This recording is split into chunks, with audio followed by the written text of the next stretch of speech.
ജീവൻ രക്ഷപ്പെടുത്താൻ വേണ്ടിയിട്ടാണ്. എവിടേക്കാണെന്ന് അറിഞ്ഞൂടാ. ഓട്ടമാണ് ഓട്ടം.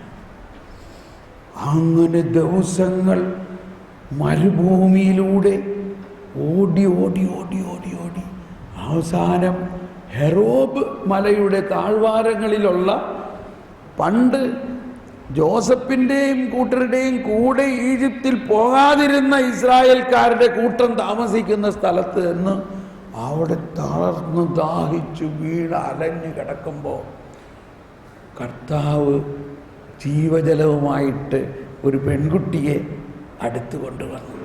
Price the Lord.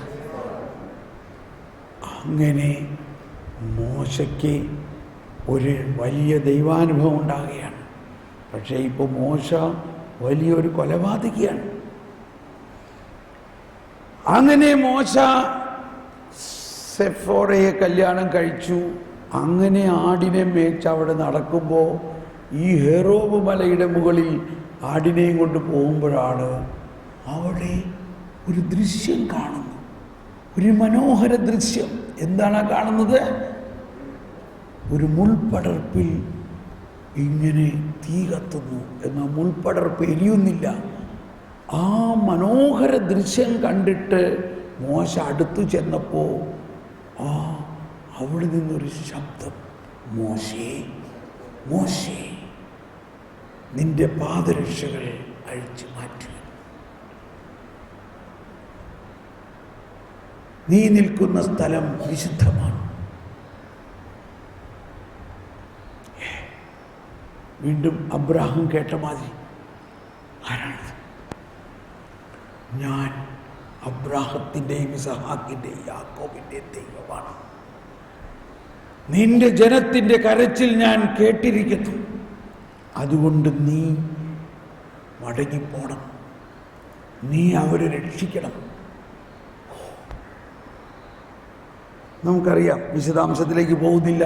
അങ്ങനെ മോശ വീണ്ടും വളരെ വലിയ ധൈര്യത്തോടെ തന്നെ വധിക്കാൻ അവർ തയ്യാറായേക്കാം, അവർ വധിച്ചേക്കാം, എങ്കിലും കർത്താവിൻ്റെ സന്ദേശമനുസരിച്ച് മോശ തിരിച്ച് ഈജിപ്തിലേക്ക് പോവുകയാണ്. ഇവിടെ കരുണയുടെ വലിയ ഒരു രംഗമുള്ള എന്താ? നമ്മളിപ്പോൾ ഈ പറയുന്ന പാപിയെ സ്നേഹിക്കുന്ന ദൈവത്തെ ഇവിടെ കാണുന്നുണ്ടോ? മോശയെ ദൈവം സൃഷ്ടിച്ചത് തന്നെ ഇത്രയ്ക്ക് വിസ്മയനീയമായിട്ടാണെങ്കിൽ ഇത്ര വലിയ ഒരു പ്രവാചക വിളിയുള്ള മോശ എന്തിനീ കൊലപാതകം ചെയ്തു? Praise the lord. ഈ കൊലപാതകം മോശ ചെയ്തില്ലായിരുന്നുവെങ്കിൽ മോശ ഈ ഹെറോബിലേക്ക് ഓടുമായിരുന്നോ? Praise the lord. എന്നും പറഞ്ഞുകൊണ്ട് ആരും പോയി കൊലപാതകവും കുറ്റങ്ങളൊന്നും ചെയ്യണ്ട. നമ്മളതിൻ്റെ പറയാം. ഇന്ന് നിങ്ങൾക്ക് ചെയ്യാൻ പറ്റില്ല, കാരണം നിങ്ങളിപ്പോൾ ക്രിസ്തുവിൽ പുതിയ സൃഷ്ടി ആയിരിക്കും. ഒന്ന് മനസ്സിലാക്കുക, ദൈവത്തിൻ്റെ കരുണ അവിടെ പ്രവർത്തിച്ചു. ദൈവം ഈ കൊലപാതകിയായ ആളെയാണ് വിളിക്കുന്നത്.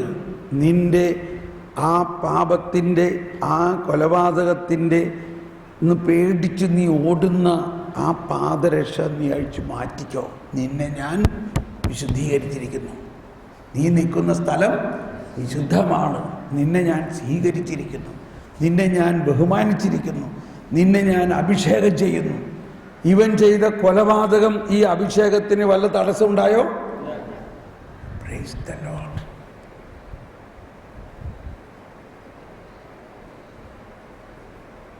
അങ്ങനെ മോശ മടങ്ങിപ്പോവുകയാണ്. അപ്പോൾ ഈ മോശയിലൂടെ, അങ്ങനെ മോശ മടങ്ങിപ്പോയിട്ട് മോശയിലൂടെ ദൈവ കരങ്ങൾ പ്രവർത്തിച്ച് മോശയിലൂടെ ദൈവം ഈജിപ്തുകാര് അഥവാ ഇസ്രായേൽക്കാരെ മുഴുവനും അടിമത്തത്തിൽ നിന്ന് രക്ഷിച്ച്, ഇത് അബ്രാഹത്തിനോട് വാഗ്ദാനം ചെയ്തിട്ടുള്ളതാണ്. നിന്റെ ജനം 400 വർഷം അടിമത്തത്തിലായിരിക്കും, എന്നാൽ അതിനുശേഷം അവർ മോചിക്കപ്പെടും. അത് വരാനിരിക്കുന്ന മനുഷ്യവംശത്തിൻ്റെ വിമോചനത്തിൻ്റെ അടയാളം അന്നേ പറഞ്ഞിട്ടുള്ളതാണത്. എന്തുകൊണ്ട് ഈ ഇസ്രായേൽ അടിമത്തത്തിലായി? അത് അബ്രാഹത്തിനോട് ഉൽപ്പത്തി പുസ്തകത്തിൽ ദൈവം ഉടമ്പടി ചെയ്തപ്പോഴേ തന്നെ പറഞ്ഞിട്ടുണ്ട്, നിനക്ക് ആകാശത്തിലെ നക്ഷത്രങ്ങൾ പോലെ ഞാൻ മക്കളെ തരും, എന്നാൽ നിന്റെ സന്തതികൾ 400 സംവത്സരം മറ്റൊരു ദേശത്ത് അടിമയാകും. പക്ഷെ അതിനുശേഷം അവരെല്ലാവരും വിജയശ്രീലാളിതരായി വിമോചിക്കപ്പെടും. അത് ഇന്ന് നമുക്ക് ലഭിക്കാനിരിക്കുന്ന പാപത്തിന്റെ അടിമത്വത്തിൽ നിന്നുള്ള വിമോചനത്തിന്റെ ഒരു തരംഗം അന്ന് കർത്താവ് കാണിച്ചതാണ്.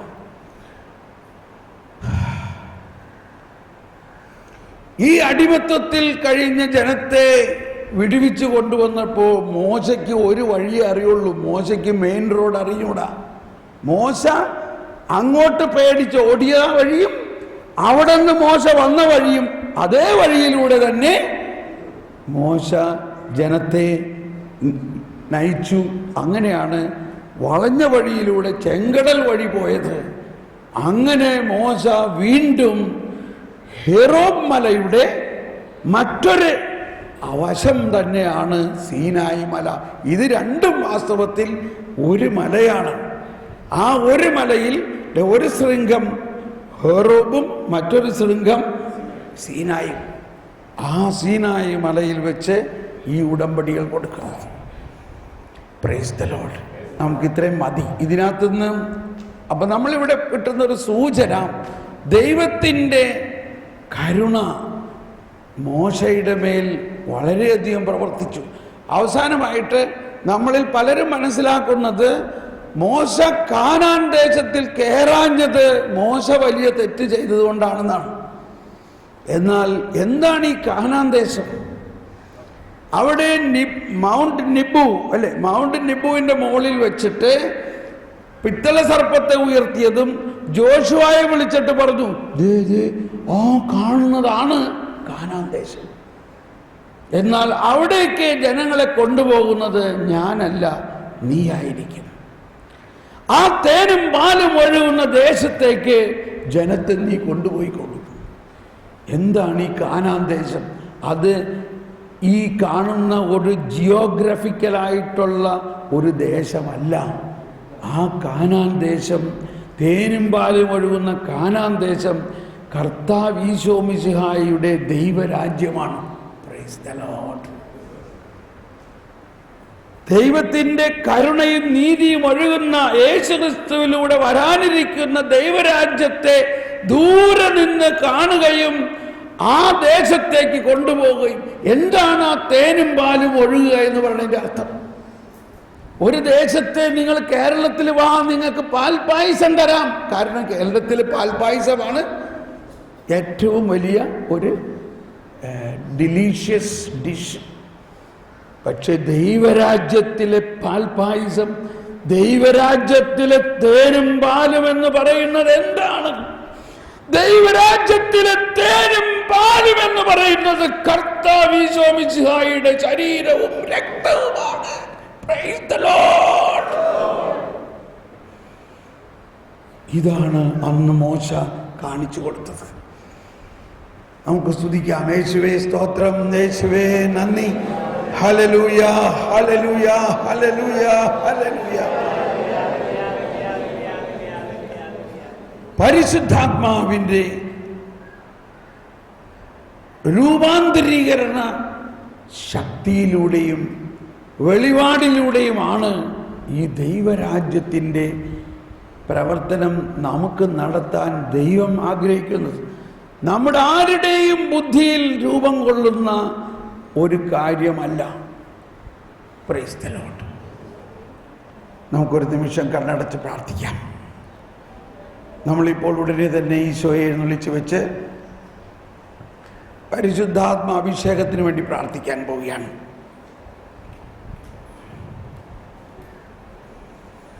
ഒരു നിമിഷം മൗനമാകുക. നമ്മൾ ഈ കേട്ട കാര്യങ്ങളിലെല്ലാം ദൈവത്തിൻ്റെ വെളിപാടുകളുടെ ചുരുളഴിയുകയാണ്. അതോടൊപ്പം ഇന്ന് നമ്മൾ ഈ 5 ദിവസത്തെ ധ്യാനത്തിന് ശേഷം നമ്മളുടെ ജീവിതത്തിലേക്ക് നവീകരണത്തിൻ്റെ ഒരു പുനരുജ്ജീവന ശക്തിയിലൂടെ വീണ്ടും ജനിക്കാൻ വേണ്ടി നമ്മൾ ദാഹിക്കുകയാണ്. ഒന്നുകൂടി ഉള്ളിൻ്റെ ഉള്ളിൽ നമുക്ക് പ്രാർത്ഥിക്കാം. ഈ വീണ്ടും ജനനത്തിൻ്റെ ആവശ്യമായതെല്ലാം നമുക്ക് മാമോദീസായിലൂടെയും സ്ഥൈര്യലേപനത്തിലൂടെയും വിശുദ്ധ കുർബാനയിലൂടെയും നൽകിയിട്ടുണ്ട്. ഇസ്രായേൽ ജനം ചെങ്കടൽ കടന്നപ്പോൾ അവർക്കെതിരെ 400 വർഷം ശത്രുത വച്ചിരുന്നവരെ ഒറ്റ രാത്രി കൊണ്ട് മുക്കി അവർ മരിച്ചു. ഈ ഫറവോയുടെ ഹൃദയം കഠിനമാക്കിയത് കർത്താവ് തന്നെയാണ്. എന്തിനാണ്? ഫറവോയുടെ ഹൃദയം കഠിനമാക്കിയപ്പോൾ ഫറവോ പറഞ്ഞു, ഇസ്രായേൽക്കാരെ വിടരുത്, അവരുടെ പുറകെ പോണം, പോകൂ, എല്ലാവരും പോയി പിടിച്ചുകൊണ്ടുവാ. ഈജിപ്തിലെ സൈന്യം മുഴുവനും ഇസ്രായേൽക്കാരുടെ പിന്നാലെ ഓടി. ഇസ്രായേൽ ചെങ്കടലിന്റെ വക്കത്ത് നിൽക്കുമ്പോൾ മോശയുടെ ആൾക്കാർ തന്നെ മോശയെ തെറി പറയാൻ തുടങ്ങി. നീ കള്ളപ്രവാചകനാണ്, ഇതാ മുന്നോട്ട് പോകാൻ വഴിയില്ല, ചെങ്കടൽ പിന്നിൽ, ഇതാ ഫറവോയുടെ സൈന്യം, ഞങ്ങൾ എന്ത് ചെയ്യും? ഇവിടെയാണ് പുതിയ സുവിശേഷം തുറക്കുന്നത്. മോശയോട് കർത്താവ് പറയാണ്, നീ വിഷമിക്കണ്ട, നീ ഒന്നും ചെയ്യണ്ട, ശാന്തമായിരുന്നാൽ മതി, ഞാൻ യുദ്ധം ചെയ്തോളാം. മോശ ഉടനെ ഇസ്രായേൽക്കാരോട് പറയാണ്, നിങ്ങളിപ്പോൾ കാണുന്ന ഈ ഈജിപ്തുകാരെ നാളെ കാണുകയില്ല. Price the Lord. എന്ത് ബോധ്യത്തിലാണ് ഈ മോശയുടെ ആൾക്കാരോട് നീ എന്തുട്ട് ചെയ്യാൻ പോകും? നിന്റെ അടുത്ത് ഒരു തുപ്പാക്കി പോലുമില്ല അവരോട് യുദ്ധം ചെയ്യാൻ. നീ എന്തുദ്ദേശിച്ചാ പറയണേ? മോശയ്ക്കറിയാം നമ്മുടെ കർത്താവിൻ്റെ ശക്തി അതിനൊരു വഴിയുണ്ടാക്കും. തുടർന്ന് കർത്താവ് പറഞ്ഞു, നീ നിന്റെ വടി മുന്നോട്ട് നീക്കുക. അതാണ് പുതിയ നിയമം. ഇതാ ചെങ്കടൽ രണ്ടായി വിഭജിക്കപ്പെടുന്നു. ദൈവജനം ചെങ്കടലിലൂടെ നടന്നു പോകുന്നു. അവരുടെ വല്ല പ്രവൃത്തി കൊണ്ടാണോ? പ്രവൃത്തി കൂടാതെ ദൈവത്തിൻ്റെ പ്രവൃത്തിയിലൂടെ നീങ്ങുന്നു. ചെങ്കടലിലൂടെ ദൈവജനം നടന്ന് നീങ്ങുമ്പോൾ ഇതാ അവിടുന്ന് ഫറവോയുടെ സൈന്യം അടുത്തെത്തിയിരിക്കുന്നു. ചെങ്കടൽ രണ്ടായി നീങ്ങിയെന്ന് കണ്ടപ്പോൾ ഫറവോയുടെ സൈന്യം ചെങ്കടലിൽ കയറി ഇവരെ പിന്തുടർന്നു. ഇവരക്കരെ ചെന്ന് കഴിഞ്ഞപ്പോൾ മോശയും കൂട്ടരും തിരിഞ്ഞു നോക്കിയപ്പോൾ ഫറവോയുടെ സൈന്യം മുഴുവനും ചെങ്കടലിന്റെ കൃത്യം നടക്കുക. കർത്താവ് മോശയോട് പറഞ്ഞു, മോശേ, ഇതാണ് നിന്റെ സമയം, നിന്റെ വടി വീണ്ടും ചെങ്കടലിലേക്ക് നീട്ടുക. മോശ ചെങ്കടലിലേക്ക് വടി നീട്ടി. ഇതാ ചെങ്കടൽ വീണ്ടും ഒന്നായി.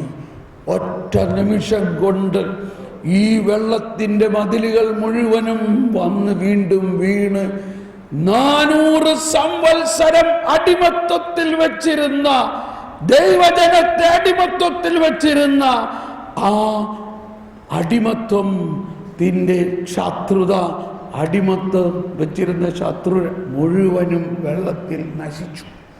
ഇതാണ് നമുക്ക് ലഭിക്കുന്ന പുതുജീവനും മാമോദീസായി.